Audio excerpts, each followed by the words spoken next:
bango-bango talaga ng Pride with Fabcon. Dahil ayon sa research sa Metro Manila, halos 80% ng mga misis mas gusto ang bango ng Pride with Fabcon kesa leading brand even after 24 hours. Kaya mga misis, tuloy-tuloy ang bango ng Pride with Fabric Conditioner. Alam niyo ba kung bakit number 1 ang smart dishwashing sa paste? Kasi napakarami ng mga misis ang nakakadiskubre ng galing nito sa pagtanggal ng sebo at bakterya. In fact, ayon sa lab test, ang smart dishwashing paste may over 80% more cleaning power kesa leading liquid brand. Kaya mga misis, lipat na sa smart dishwashing. Tanggaling-galing! At yan ang mga produkto ng ACS! Hey! Tambala na! At eto na sila, ang nag-iisang masugid na tagahanga ni Nicole Yala. Chris Chuper! Kasama ang nag-iisang die-hard fan ni Chris Chuper. Nicole Yala! Dear Nicole and Chris. Dear Nicole and Chris. Dear Nicole and Chris. Dear Nicole and Chris. Magandang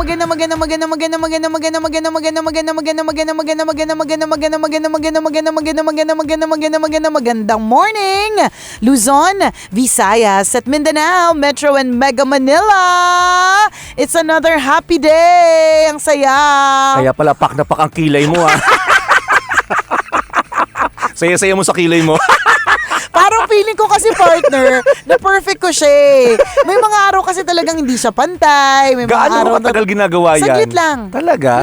Kasi maganda. alam mo, lagyan mo nga ako ng ganyan. anong gusto mo, partner? Yung parang... Isang diretso lang para isang gawaan. Hindi, alam mo, ito yung kagandahan sa mundo ngayon. Oo. Everything is high-tech eh. Okay. Usong-uso na partner yung tinatawag na embroidery ng kilay, mga ganyan-ganyan. So, diba, yung mga ganon, di ba? Ikaw din eh. Ganun yung ginagawa nyo. Paninipisin yung kilay, tapos tapalan mo ng makapal. Ganon talaga. Ganon talaga. May laban bawi. Ganon talaga. Diba? Alam mo naman ng babae, pabago-bago ng isip. Inaahit, tapos talagyan ng makapal na kulay. Ang weird, no? Ay, nako, kilay is life, partner. Sa bagay, totoo ka dyan. Isipin mo na lang talaga pag wala kang kilay ngayon. Isipin mo yun, di ba? Alien ang Nakakatakot. datingan. Hindi, tsaka yun ulitin po namin. Maganda na po ang mundo ngayon. Kasi kung wala kang kilay, pwede ka magkakilay. Correct. At tsaka hindi lang basta-basta kilay, partner ha. Yung mga kilay ngayon, yun na yung merong manipis, may makapal, may mukhang may buhok. Oo. Kahit hindi naman talaga. At meron din naman talagang inimplanta ng buhok. Diba? So, Tama. Yun na nga, paulit-ulit namin sinasabi, kapag ka pinanganak kang pangit, hindi mo kasalanan yan kasi namana mo yan. It's in the blood, it's in the genes. What ay magagawa eh. Tama. Galing sa mga ninuno natin yan, diba? Pero yung ipinanganak kang pangit, posible na kasalanan mo. Kasi kapag lumaki kang tumanda kang pangit. Kapag tumanda kang pangit, hinayaan mo. Kasi posible na hindi mo ginawa ng paraan, especially in this time and age, kabisyo, na lahat ng bagay posible nang gawin sa mukha, 'di ba? Correct. Ang mga may mga mukha na pwedeng tapyasan. Tapyasan. Totoo 'yan. Pwedeng gawing mapanga, Totoo. pwedeng gawing square yung panga. Mga dating walang dimples magkaka-dimple, 'di ba? Oo nga, no. Posible na talaga siya. So pinaghihirapan po ang lahat ng mga bagay-bagay. Alam mo, natandaan ko yung isa kong kaibigan. Sabi niya sa akin, bakit ganon yung mga Pilipino, parang mas nire-respeto nila yung mga taong parang feeling nila yung itsura laging parang lalaban. Ganon. Sabi niya, parang ikaw. Parang lagi ka may laban. So kung huwag ka mangialam. Teka, define natin yung itsurang mukhang palaban. Hindi kasi, parang may laban. Parang, ano ba yun? Lalaban ng competition. Basta parang laging may pupuntahan, parang ganon. May Kasi pa-okasyon ganon. Oo, kasi itong kakilala kong to, hindi nagme-makeup, hindi parte ng sistema niya yung pagkikilay, nalalagkitan siya sa lipstick, naiirita siya sa blush on. Okay. Tapos kapag ano lang to Baka naman lalaki to. Hindi ko Huwag mo naman pilitin kung lalaki yan. hindi ko naman pinipilit, partner. Babae talaga to. So ano Okay. talaga siya, parang Tapos yung hair niya, partner, yung wash and wear lang. Ay, Yung talaga, pagising yun na kahig-kahig yun, lang, no? kahig-kahig lang ganon. Kasi Oo. maiksi. Pang pixie cut ba yun? Ay, basta Oo. syete ba? Ano ba tawag doon? Hindi, basta maiksi. Okay. Hanggang below the ear. So, wash and wear lang. Paano man yun, flat tops? Hindi, partner. Babae to, babae. So, yung ganun lang siya. Okay. Tapos pagka manamit siya, parang never niya na-experience na mag-high heels. Mm-mm. Tapos, hindi niya iniisip yung dadalhin niyang bag Oo. na basta Hindi siya ganun. maano, Simple no? lang. Hindi sa madaling maborlolo, hindi makolorete. Oo, hindi talaga. Okay. Ganon. Tapos, may feeling siya, kinausap niya ako ng isang araw, may feeling siya na kaya siya hindi na po promote sa opisina nila. Dahil doon? Dahil sa itsura. Tapos sabi niya sa akin, bakit ganun tayo mga Pilipino? Parang hindi na natin nire-regard yung katalinuhan. Mas nire-regard na natin yung itsura versus the talino. Sabi niya, sorry kasi masama yung loob ko na kumpara dun sa na-promote, ako naman yung matalino. Kumbaga kung ang pag-uusapan is galing or pinag-aralan pati, ganyan, hindi daw siya yung nakuha. Samantalang ang feeling niya, itong kaibigan ko, ang feeling niya na difference lang nila is, yun nga, yung isa talagang lagang parang may laban. Yung parang laging, Mabihis, mabihis, maporma, ganun. maayos. Kaya nga. Ganun talaga. Tapos sabi ko sa kanya, wag naman nating lahatin yung mga Pilipino. Pero, ewan ko lang parang feeling ko sa Philippines talaga, mahalaga yung mga image na ganyan. Or hindi ko alam kung kasi ako partner graduate ako ng business management. Sa school namin, itinuro sa amin dati pa na power look is everything. At it doesn't have to be expensive, basta kasi palibasa business course, partner. So talaga kaya nga 'di ba nung nag-apply ako sa radyo, tapos naka-business attire ako, lahat kayo parang sino 'yan? Parang tanga to. Naka-red blazer. Pumapasok sa lab radio. Ganun, pero kasi Lahat kami simple lang suot, t-shirt, ganyan. pero kasi ko siya, Nakasanayan. Nakasanayan ko siya. Tsaka siya sa amin, parang idinikdik sa utak namin na meron tinatawag na power look. Na yun nga, hindi kailangan mag-expensive. Hindi naman nila malalaman, hindi pa na lalabhan yung pula mong blazer eh. Hindi naman nila Malay ba namin may butas sa loob yan? Oo, di ba? Na dinaga. Wala. Malay ba namin madaming mani sa loob ng bulsa yan? Di ba? Hindi kailangan hindi kailangan araw-araw palit-palit. Parang Correct. ang sinasabi lang sa amin dati, dapat meron kang power look, meron kang power blazer na kapag kailangan masusuot mo siya. Para sa akin kailangan meron kang kahit isang power bag. Yung yung madadala mo pang malakasan just in case merong may mga ganun kasi nga may ganun, alimbawa partner, meron akong kaibigan na mataas ang posisyon sa isang company. Siguro dahil nasanay siya sa outlook na power image is everything. Kapag ka nag-hire siya ng tao, ginajudge niya yung tao depende dun sa bag ng tao. Okay. Sabi ko, grabe ka naman. Paano kung walang dalang bag, di tanggap? Yun yung una kong tanong. Paano kung walang bag? Siya yung tipong nilalagay niya lang yung cellphone niya sa bulsa niya. Tapos meron lang siyang pera sa bra niya. Sabi ko, hindi mo na siya tatanggapin. Oo, hindi mabibili. Sabi ko, hindi mo man lang titingnan yung credentials niya. Regardless kung matalino siya o hindi.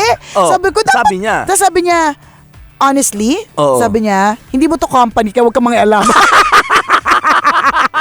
Oo nga naman. Kasi nagalit Kanya-kanya na pamamalakad yan. Kanya-kanya. Oo, ako boss dito, ako masusunod, sasabihin niya. Ganyan yung sinabi niya. Kaibigan ko kasi kaya talagang real talk din sa akin yun eh. Sabi niya, honestly, I don't care what you think kasi kumpanya ko naman to. And yun yung parang para sa akin important. Kasi yun yung kulturang yun yung- na-establish niya sa company nila. Oo, hindi sa sarili niya partner eh. Not necessarily sa company. Parang ginajudge niya yung isang tao, depende dun sa bag ng tao. Tapos sabi ko, yun yung una kong tanong, paano kung walang bag? Ito yung tipong, hindi siya maborloloy na hindi tao. may ganun tao, hindi mabitbit, Yung naiirita kapag may daming dala. Oo. Yung kasi hodang malakas yung ulan, hindi magdadala ng payong, di ba? Yung ganon. Correct. Sabi ko, i-judge mo na siya? Tapos sabi, yun yung reply niya sa akin. Wala kang pakialam, kumpanya ko to. Tapos sabi ko, sige, fine. Paano ko halimbawa ang bag ay hindi mamahalin? Pero ang dami naman. Oo, sabi ko, pero ang daming laman. Ang Oo. bigat. May sayote, lechugas. Sabi ba, ang bag ay hindi mamahalin. Oo. I-judge mo din siya dahil hindi mahal yung bag niya. Mm-mm. Sabi niya, hindi naman masyado pero medyo din. Sabi ko, ang gulo mo kausap. Ayaw kitang CEO. Kala mo ha? Hindi, parang sabi niya, okay, hindi nga naman kailangan na mahal. Pero at least presentable. Oo, yung sa kanya, tama, parang, tama. yung presentable Correct, ba? correct. Hindi yung mukhang ang dami-daming laman, Oo. na parang kapag humingi ka ng screwdriver, meron doon. Yung ganun, mukhang presentable. Pero para sa kanya, very powerful kapag ka yung nag-a-apply, May dating. May dating na. Tapos yung bag niya, pang malakasan na bag. Kaya yun yung sinasabi ko, partner, na hindi mo kailangan laging merong pang malakasan na bagelya or pang malakasan na forma. Dapat meron ka lang isa o dalawa na pwede mong gamitin when needed. Kasi ilang beses na tayong ikaw, kabisyo na nakikinig ngayon, ever ba in your life ginudge ka or hindi ka pinansin or 'di ba parang dinedma ka dahil sa itsura mo? 'Di ba? Dahil sa how you look. Natatandaan ko, partner, ito ha. Lagi kami hindi naman lagi, pero going Minsan-minsan. going to buffet Oo. sa diyan sa may malapit sa atin sa Pasay Oo. is kind of a regular thing dun sa buffet na pinupuntahan namin. So every time na pupunta ako doon, talagang nakakilay talaga ako. Tas maayos, Oo. ganyan. Nung one time, partner, nung after nung sunog natin sa stasyon, di syempre yung mga itsura natin, di ba? Maiisip mo pa bang magkilay sa gitna ng lahat? Hindi ko na naisip na magkilay. Tsaka, ang intention ko di ba, nasunog yung stasyon natin. Oo. Tapos magkita daw dun sa hotel na yon. Oo. Inisip ko kasi, parang after nung meeting dun sa hotel, pwedeng pumunta dun sa stasyon. So, nagsuot ako ng tsinelas. Yung mga parang pwedeng pangkalkal ng kalat sa opisina na nasunog. So, pumunta ako dun sa dun sa hotel na yun, na normally hindi, tatanungin lang ako kung may reservation na ba ako, ganyan. Oo. Noong time na hindi namin alam kung saan nakaupo, tsaka kung kanino under yung reservation. Okay. So ako, dahil nga sanay nga ako doon, dumire-diretso ko, partner, sinundan talaga ako. Alam mo, kitang-kita ko talaga. Hinusgahan Oo, ka. hinusgahan talaga ako, partner. Kitang-kita ko talaga kung paano yung isang lalaki kinalabit niya isang babae para Oo. sundan ako. At saka talagang, partner, yung tingin nila sa amin parang okay. Oo nga. Na-profile ka na Oo, nila. na-profile niya ako na wala tong pambayad. Scavenger. Kakain to ng mga tinatarang tempura. Ganun. Kamukha to nung Oo, kamukha to nung nawalang empleyado dito. yung nagnakaw na. Yung nagnakaw na empleyado na pinaalis. Alam mo, yung ganun. Oo. So, yung itsura, Oo. para sa akin, parang pre-profile nila na parang hindi ito yung tipong carry nitong magbayad or wala akong dalang bag, wala. So, anong ginawa mo? Meron Dapat yata naglabas ako, ka ng maraming pera tapos nagpaypay kang gano'n. Ang init naman sa hotel na to. wala ba kayo aircon? Bibilang ko kayo. Hindi, partner, nung time na yun, wala din akong dalang pera talaga. Tapos parang naka-backpack lang ako, partner. Okay. Hindi naman ako yung naka-backpack na mukha kong bata. Hindi. May edad na naka-backpack, parang ganun. So ibig... Ang pangit sa pakiramdam nun hindi Sa kung madaling nahusgahan ka Oo. ng base lamang sa itsura mo. Although talaga, Yun yung in most masaklap cases, ganun yung nangyayari.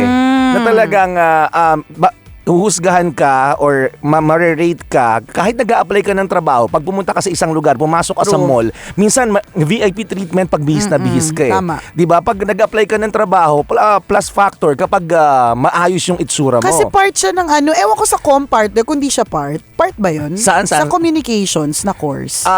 Oo. Oh, 'di ba? Oo, So parang lahat, 'di ba? kailangan. Lalo pag business, talagang kami, partner, parang trained na You have to look good every now and then. Oo, tsaka when you are trying to make an impression, 'di ba? Pag gano'n, kailangan you will look your best, parang Tama. ganun.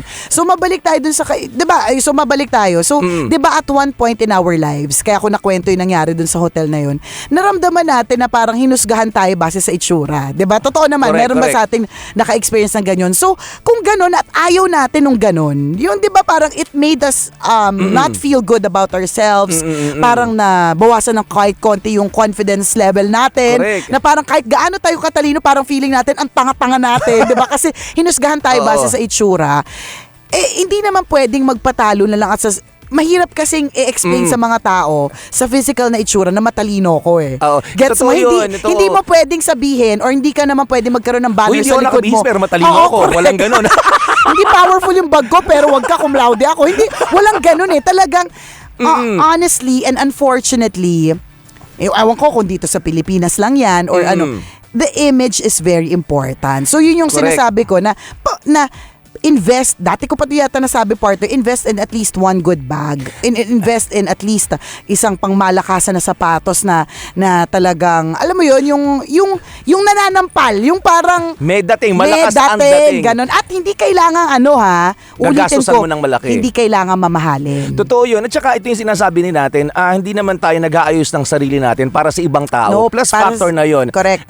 Aayusin natin ang ating sarili. Gagawa natin ng paraan na maging maayos sa paningin para reward na lang natin sa sarili natin. Kasi Kunyari, it's nice to feel good about totoo yourself yun, nakakadagdag ng confidence yun mga kaibigan. Halimbawa, kung di ba kunyari nag-a-apply ka ng trabaho, hindi ka nag-ayos. Alam mo mag-a-apply ka ng trabaho kasi sasabihin mo matalino naman ako. Oo. Pero hindi na ako mag-ayos kasi Hindi. feeling mo advantage yung pagiging matalino. Yes. Correct. O kaya yung nasa Oo. resume mo naman, ano. Yes. Pero kung Nag-apply ka, ang dumi-dumi Oo. ng ngipin mo. Kaya nga eh. At saka Diba? Tapos ang baho ng ulo mo. Diba? Yung kilikili mo basang-basa. Oo. Hindi mo man lang inisip na alam mo naman maglalakad sa kabaan ng Makati, ang pinili mo pa na ano tawag doon, na polo shirt, yung alam mong babaskilin ka, Oo. 'di ba? Pagdating mo doon, pawis na pawis ka. So kumpara, kahit gaano ka katalino pero pawis na pawis ka, kapag tinabi ka doon sa medyo bubobobot pero Oo. mukhang mabango, Correct. between the two of you, Mas may advantage siya. mas may feeling kahit ko. papaano, Diba? 'di ba?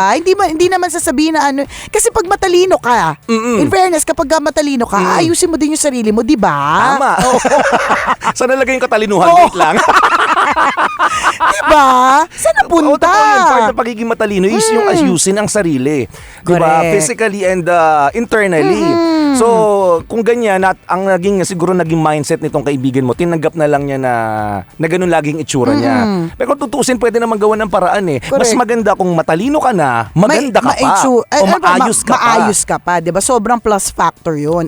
Ang dating mo, napaka-disente mo, ganon. Correct. So bumalik ako dun sa kaibigan kong 'yun. Sinabi ko sa kanya, "Sorry friend, kasi hindi kita kakampihan at this time. Kasi friend mo talaga ako. Sasabihin ko talaga sa'yo na maganda ka naman. Kaya lang, Kulang ka lang sa ayos. oo. Kaya lang, kasi sabi ko sa kanya, ano ba yung klase ng line of work? Kasi kung frontliner ka, yung tipong ikaw talagang haharap sa mga tao. Kailangan talaga maganda Kailangan ka doon. talaga. Kaya pogi ka doon, maayos ka. Oo. Sabi ko, alam mo yun, parang siguro naisip ng boss mo, kaya hindi ka na lang promote dun sa position na gusto mo. Kasi baka yung position is more on dealing with clients or people from the outside. Frontliner nga, gano'n. Tapos naisip niya na yung katalinuhan niya, mas magagamit niya kung at the back ka or at the sidelines. May gano'n eh. Di ba parang katulad ng sa school, aminin na natin, di ba, sa school, sino yung mga napipili mga prinsesa? Hindi ba't yung mga maayos yung itsura? Pero, hindi naman din ibig sabihin na walang role na yung mga kawal sa gilid. Dahil hindi naman kumpleto ang isang kaharian kung wala din mga kawal at mga sundalo tagabantay sa prinsesa. Totoo So, yan. yun din yung sabi ko sa kanya. I mean, meron ka rin namang role dyan. Nakakasama lang talaga ng loob kasi kapag you're expecting a promotion. Yun yung sinasabi natin, ang hirap kasi, huwag ka nag-expect para hindi ka nasasaktan. Diba? Yung mahirap kasi nag-expect ka tapos hindi ikaw yung natanggap. Tapos ngayon, lalaitin mo o dadautin mo yung na-promote. Oo. Diba? Totoo. Dadautin mo na porke ganyan, chuchuchu. Tsaka minsan minsan ginagawa nating dahilan yung salitang simple. 'Di ba? Magkaiba po yung simple sa taong hindi talaga nag-aayos. Correct. Meron akong ganung kaibigan, hindi talaga ako simple lang akong tao. Hindi ka simpleng tao, hindi barubal ka. May Diba ganun hindi ka hygienic ka. May ganun eh. May ganun. Sa laula. Sa laula. Yun pala yung term, sa laula, hindi barubal. Sa laula. Nagagamitin mo yung salitang simple para mapagtakpan yung pagiging sa laula mo. Correct. May gano'n. Yun. So, hindi ganon. So, yun yung kailangan nating itanong sa sarili natin. Correct. Diba? Simple ka ba? As in like, hindi ka kasi maporma or hindi ka pang malakasan yung dating mo, hindi pang malakasan. O yung pagiging simple mo, sa laula ka, yung wala kang pakaalam. Hindi naman lahat ng trabaho, walang pakaalam yung itsura ha. Hindi, tsaka again, babalik ako dun sa sinabi ni Chopper kanina, that yung looking good, shouldn't be for other people. Yes. It's for yourself. Kasi alam mo sa Correct. sarili mo na kapag ka you look good, meron kang dagdag na confidence sa sarili. Meron kang dagdag na Totoo. na kumpiyansa, yung ganun ba? Reward mo yun sa at sarili hindi yun mo, ha? pagiging at hindi yung pagiging materialistic. Mm-mm. Kasi tandaan ko nung may binabash ako dati, para meron pa ako nabasa, palibasa yan si Nicole, materialistic siya. Hindi po pagiging materialistic yun. Ang pagiging pag-aayos sa sarili ay hindi po pagiging materialistic, ha. Tama. It's Your what you ultimate do. responsibility sa sarili mo Corrected yun. by responsibilidad mo sa sarili mo yun. Kaya nga, kapag halimbawa may mga babae nagpapaganda para sa mga jowa nila, lagi ko sinasabi, sana magpaganda ka, hindi para sa jowa mo. Ako, partner, plus factor na lang na yung kung magandahan sa akin yung jowa ko sa pagkaka-perfect ko ng kilay ko Diba? ngayong araw na Plus, ito. ano na din, plus na yun? points na din Plus kapag points na may yun. bumati sa'yo, uy, Na, ang ganda mo ang today. ganda mo today. Pero para sa akin, ultimately, it's important that I feel good about myself. At yun yung Totoo. kailangan mong gawin, kabisyo, para, kasi, uulitin ko, this is one of my favorite lines. You cannot give what you don't have. Yes. So kung wala kang kumpiyansa sa sarili, hindi mo mahal yung sarili mo, you don't take care of yourself, 'di ba? Hindi ka makakapagbigay ng Correct. pagmamahal din sa ibang tao kung ikaw mismo, yung sarili mo, hindi mo mapangalagaan. And it's not a bad thing. 'Di ba? Kasi lahat tayo binigyan ng pangangatawa na kailangan natin pangalagaan. Yun nga lang, yung iba yung pangangalaga nila. Iba ang pangangalaga nila is more on internal, yung mga iba external. Kaya lang, with the world that we have now, especially with social media, 'di ba? Mahalaga din yung external. Pero mas mahalaga din naman talaga, wala naman talagang no doubt about it, the personality at yung ugali. 'Di ba? Anin mo nga naman yung sobrang formang babae. Oo. Pagkasama-sama. Aura ng aura. Correct. Pagkasama-sama naman ng ugali.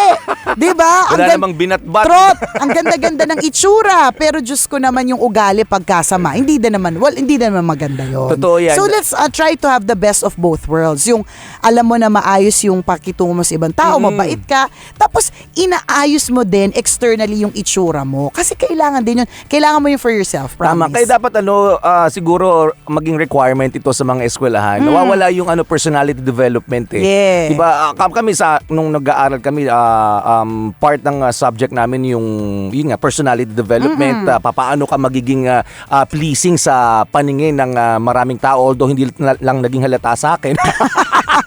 Okay ka naman, partner. Huwag ka mag-alala. May iba talaga sa laula eh. Oo, Oo. kasi talaga kailangan matutunan mo yon para sa sarili mo. Para sa sarili mo, and it's not a bad thing. Correct. Hindi talaga yan masamang bagay. Yung you Mag-ayos. Mag-ayos and you try to feel good about yourself. Kaya kung Diba? pak na pak ang kilay ni Nicole Yala ngayon. Yeah, diba? because kasi pagod na pagod ako, partner. Ayoko naman yung pagod na nga ako, talagang, kasi naranasan ko to recently, partner. Sobrang sakit ng ulo ko, 2 araw na. As in, parang pinipitik na, parang sasabog yung utak ko. Tapos, sumasakit yung sa may mata ko. Ayoko, kasi partner, I pride myself in my vision na 2020. Ayoko magpa-check up para malaman na hindi na 2020 yung vision ko. Kasi partner, parang feeling ko sa lahat ng parte ng katawan ko, yung mata ko lang yung pinakabata. Kasi at this age, hindi talaga Sobrang ako linaw pa rin ang paningin mo, sobrang linaw pa rin ang paningin ko. So, dinedeny ko yung sarili ko of the fact that I should go to an opta to have my eyes checked. Hindi ko alam kung konektado yung sakit ng ulo sa mata. Feeling ko. Ayun. Oo nga eh. Feeling ko rin nga eh. Sabi ng kaibigan magpa-refract na daw ako. Baka mamaya, magkaiba na yung grade ng mata mo. Oo, ang sakit nung kanan kong eyeball. So, may meeting kami dun sa boss natin. Sobrang sakit ng ulo ko. Hindi ako nag-effort na mag-ayos. Yung pupuntahan na office, kasi tanga ko partner sa direction eh. Pag isang beses ko lang napuntahan, hindi ko yung matatandaan. So, basta, Hindi ka makakabalik. basta may ganun ako eh. Babalik pa ko t-shirt ko. Baka sakali mahanap ko yung tamang daan. So, nung punta ako sa second time, na ako lang mag-isa, hindi ko alam kung saan doon. Okay. So, tinanong ako ng guard, saan po kayo office? Hindi ko sure kung yung office, nakapangalan ba sa MBC, sa boss natin, ganyan. So, sabi ko basta kay Mr. Ganito, yung apelido. Sabi niya, sabi niya, sino yon? Ano opisina niya dito? Yung guard, partner. Okay. Para akong tanga dun sa guard. As in, hinarangan talaga ako. As in. Talagang, nahuhusgahan ka lagi? Hinusgahan talaga Pumunta ka sa ako. hotel, pumunta ka sa opisina. Yung mga guard, isa yung tingin sa'yo. Siguro, partner, siguro naisip-isip talaga nila, eto yung mga ano eh. Itong Yung mga- snatcher. Parang lagi nakatimbre yung mukha mo. Totoo yan. Parang familiar ka. Parang may hit ka sa NBI. So, basta sa madalis. Tapos nakita ko yung parang log. Tapos nakita Okay. ko yung pangalan ng restaurant ng boss natin. Okay. So sinabi ko, ay sa ano po? Sabi ko, siya po yung may-ari ng ganitong restaurant. boss ko po yan. Oo, sabi ko, boss ko po yun. Oo. Tapos sabi niya, sige, pumasok ka na. Ginanon lang ako, partner. Tapos, pagdating ko, talagang kitang-kita na lahat ng mga ka-meeting na talagang I wasn't feeling good. Yung itsura ko talaga, partner. Tapos na-realize ko na, parang sabi ko, shucks, tapos lalo pa sumama yung loob ko nung hinarangan ako ng guard. So parang sabi ko, no matter how bad I feel, I should get up on my feet at mag-aayos ako ng kilay. Kung hindi, makakadagdag sa sama ng loob ko. Oo. 'Di ba? Yung huhusgahan pa ako dahil sa itsura ko. Bakit hindi ka ba nagkilay nung mga araw na yon? Hindi kasi ang sakit ng ulo ko, partner. Wala ka nang time makapagkilay. Wala. Hindi na talaga ako na... yan yung mga thinking ng mga matatalino. Katalinuhan ko na lang yung magdadala ng lahat. Pero hindi, 'di ba? Hindi mo pwedeng i-explain sa mga tao Oo na hindi ako maayos ngayon pero matalino ako, hindi eh. Correct ka. 'Di ba? Pre-profile pa rin ako sa itsura ko, partner. Tama. Oo ka. Wala lang. So I hope you learned some lessons today. Na overtime Na tuloy kailangan tayo. magkilay po lagi, Ay, di ba? kailangan maayos. maayos lagi ang kilay. Oo, kasi ako, partner, hindi na ako nagkilay, hindi ako nagpulbo. So, isipin mo kung gaano ako ka-oily, partner. Hindi ako nag-lipstick. Kasi ang sakit-sakit Baka naman ng hindi ka rin ulo naligo. ko. Actually, yung itsura ko kahit naligo, mukhang hindi. Ang sakit-sakit ng ulo ko kasi. Nakakaloka. So, unfortunately guys, kailangan talaga nating pag-aaralan talaga yung itsura. Totoo yan. Ganun talaga yun. Improve yourself, mga Oo, kaibigan. para din Kaya naman- namang gawa ng paraan At saka yan. para din naman sa sarili mo yan. Yun ang Tama. pinakamahalaga dyan. O siya mga kabisyo, mamaya alas 9, isa na namang kwento mula sa ating mahiwagang Burnay, ang ating mapapakinggan. Muli ako po si Nicole Yala, At ako naman si Cambio King Chris Chuper. na nagpapaalala... Una, magdasal ka para mabuhay ka. Pangalawa, mag-toothbrush ka para mabuhay naman ang iba. Yun! Ang programang Walang Problema, Hey Tambala Na, ay hatid sa inyo ng Bear Brand! Nako, talaga naman, gantong araw pa lang, partner, para nang hihina na ako. Ay nako, ganyan yung Junakis ko dati. Parang Monday lang siya masaya. Pagdating ng mga susunod na araw, parang Knockout na? Knockout na. Kaya doon ko na-realize na dapat importantatious, araw-araw, bigyan ko siya ng tibay. Walang mintis, walang palya. Dapat importantatious araw-araw, nakakakain ng maayos, well-balanced meals, nakakatulog ng tama at least 8 hours. At syempre, idagdag mo na rin ang pag-inom ng gatas. Tama, pero sa kagaya mong mami, hindi basta-basta ang gatas ang pumapasa. Doon tayo sa pinatibay na gatas, ang Bear Brand Fortified Powdered Milk Drink.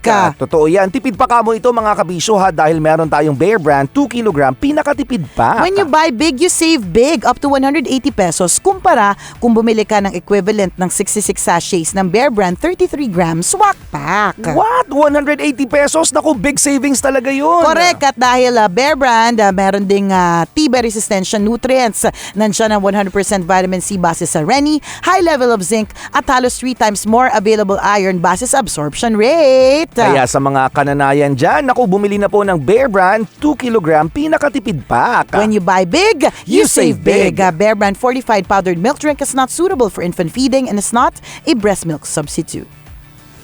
Partner! Yes, partner! Ramdam mo na ba ang Christmas? Oo naman, ramdam na ramdam ko na eh. Kaya nga, gustong-gusto ko nang bumili ng mga pangregalo. Corrected by itong early holiday deal sale ng Cherry Mobile, kailangan mong i-avail. Uy. Na pwede ka na makabili ng Flare J5 Mini at a discounted price of 1,799 only. Wow, very affordable talaga. Magandang pangregalo yan, mga kaibigan. Sa nanay, tatay, kay bunso, sa mga kapatid mo, sa mga kaibigan mo. Hanggang November 17 po ito, mga kabisyo. Kaya doon sa mga, again, naghahanap ng gift ideas dyan, ito po, bagay na bagay sa inyo mga kaibigan ang Flare J5 Mini. Yon. Na-equip pa with the Android Oreo Go Edition, 8 gig na internal storage, quad-core processor, 4.95-inch TrueView 18.9 display. O, diba? At para sa iba pa mga promos mga kaibigan at discounts ngayong Cherry Days of Christmas, pwede niyong i-check ang Cherry Mobile's official Facebook and IG accounts. Cherry Mobile, values your lifestyle. lifestyle. Per DTI Fair Trade Permit Number, FTEB 20793, Series of 2019. Always your number one SM radio station.